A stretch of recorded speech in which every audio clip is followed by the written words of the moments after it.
Ugh, now that this game has triggered me, let's let it trigger me some more. Obviously, every 3D Sonic game needs some kind of gimmick. So what does this game have to offer? The Wisps. There are 8 different Wisps, not counting the Boost Wisp. The Laser Wisp is pretty self-explanatory. The Drill Wisp will dig underground or underwater, and you could speed up. Rocket, again, self-explanatory.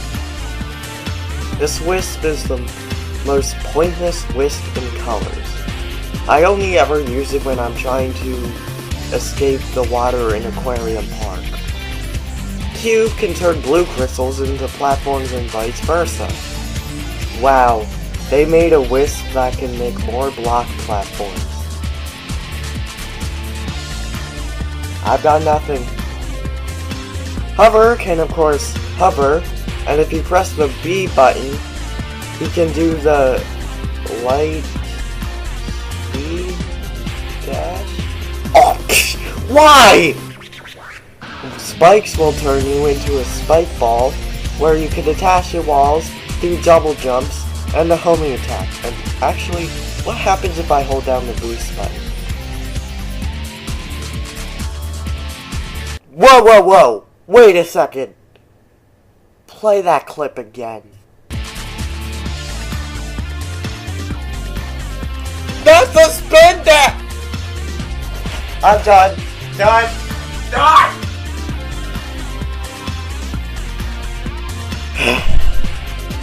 Okay. Last, there's Frenzy. Think of it as Pac-Man, except it controls even worse than Shadow the Hedgehog from 2005. The only Wisps that I like are Laser, Drill, and of course the Boost Wisp, but that doesn't really count. Exploration and alternate routes are something I look for in a Sonic game, and the Laser and Drill Wisps do a good job of delivering this. But the rest suck due to either bad controls, they don't interest me, or they have abilities that Sonic should have in the first place. In fact, I think that this game could have benefited from an upgrade system like how Sonic Unleashed had. The HD version. I'm looking at you, Sally Puppy 1, 2, 3, 4, 5, 6. I gotta explain this every single time. The Spin Dash could have been an upgrade, instead of giving it to the Spike Wisp. Speaking of Unleashed, for those of you who complained about what I like to call the Hedgehog from Sonic Unleashed being not Sonic, or the Max and Treasure Hunting from SA2 being not Sonic, what do the Wisps have to do with Sonic? Do the Wisps make Sonic go faster? Do they help him with platforming? Like, sure there's the Cube Wisp, but you just spam it. Like, they don't have anything to do with Sonic. The Boost Wisp doesn't count. And God, their name is so hard to pronounce. I guess I'll talk about each level individually. I mean, unlike the game developers when developing this game, I want to get every single detail nailed. Tropical Resort. To be honest, I don't really remember much about this level aside from I actually think it's pretty good. One of the only levels in the game that is above average in my opinion. And the really, really short acts. Like, we're talking 30 to 40 seconds. Sweet Mountain. Okay, this is the other level in the game that I think is above average. This is by far my favorite level in the game. And even though I don't like colors that much, Sweet Mountain, Act 1, and some of the other acts, I don't really remember which ones they were because, you know, I'm not a huge fan of this game, but anyway, some of the Sweet Mountain levels are some of the best levels I played in a modern Sonic game. Although I hate the act with the slow-moving elevators, If they were fast-moving elevators, maybe it wouldn't have been that bad, but nah, we get this dull mess. Starlight Carnival. This is probably my least favorite level in the game. Remember how I complained about the blocky 2D sections? Well, this level has the worst. I'd say from what I remember, 90% of the level is 2D sections. And the beginning of Act 1 is very autopilot, but to be honest, I don't care. Look at how beautiful this level looks. Planet Wisp. Again, mediocre level. Although Act 1 is admittedly pretty cool. I just wish that the level delivered more. This is the home planet of the Wisp. Come on, give us an open world like the first 3D section. First and only 3D section of Planet Wisp in Generations. Not more of this blocky stuff. To be honest, I actually think that Planet Wisp in Generations is better than Planet Wisp in Colors. Yeah, I just said that. Get over it. You should be used to it by now. I mean, I think that Sonic 06 is amazing for Christ's sake. Aquarium Park. This level is underwater, and it's alright. Again, I may not like Colors that much, but I'll give credit where credit is due. The fact that they made a Sonic level that takes place underwater that I like is quite the award. Asteroid Coaster. This level actually has a good amount of 3D from what I remember. Although for some reason you're just riding these roller coasters, hence the name Asteroid Coaster. Other than that, this level doesn't provide anything else new or interesting. What a surprise! Except one thing. There is this one act that made me realize two flaws in the game. 1. Filler levels.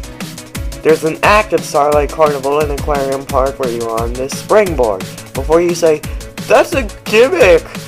Stop being so dumb!" I know. But you don't spend the level going on and off of it. You spend the entire level on the thing. And in Asteroid Coaster, there's an act where you run in the circle to push a switch and summon the gold ring while enemies are chasing you. Seriously, running in a circle is an entire act! And that brings us to the second flaw. The levels are too short. Most of these levels could easily have just been one big level. I would have rather had 2 or 3 big acts rather than 6 acts, where some are a little longer and some are shorter.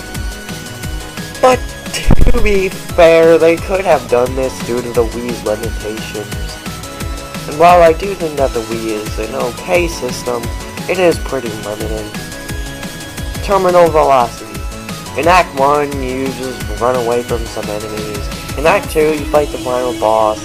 And in Act 3, you just run and jump. It's not really even an act. Okay, I'm done talking about the main gameplay. So what else does this game have to offer? Not much, really. There are some level maps, which I think that going stage to stage is the best way to handle a Sonic game. And these level maps basically make the game go stage to stage, so I can compliment that. Before I mention anything else, I should talk about the soundtrack and graphics. The graphics are pretty good for a Wii title, but something about Sonic and the Black Knight catches my eye more. The music has grown on me in a good way. I think it's pretty good. Each track fits the stage pretty well, and I love them all. Except Starlight Carnival, but that's not a bad song. It's just meh. Although, there are 2 things that hold the music down from being truly spectacular. 1, the cutscene music. I don't get it. It just sounds too childish. The only cutscene track that I like is the final cutscene. And Eggman's theme doesn't count. This is the 3rd time that they used this track. Previous Sonic games had good cutscene music, speaking of that. The second thing is the vocal themes. Reach for the stars and speak with your heart. Both performed by Cash Cash. And these songs are just audio-tuned garbage. But hey, the Mac themes are good too. I'm disappointed that you don't really get to properly listen to them. I only got to when I watched Clement's playthrough, when he recommended to hang around the stage maps because the music is catchy. And he was right. Thanks, Clement. If it weren't for you, I don't think I would have realized how good these songs were until writing this review. The game also has a boss at the end of each level theme. So does that mean we get 6 different boss fights? No, there are only 3 types of boss fights in this game, each of which you have to face twice. In games like Sonic Adventure 2 or Sonic 06 with multiple storylines, this was acceptable. But this game has no excuse to lazily rehash boss fights.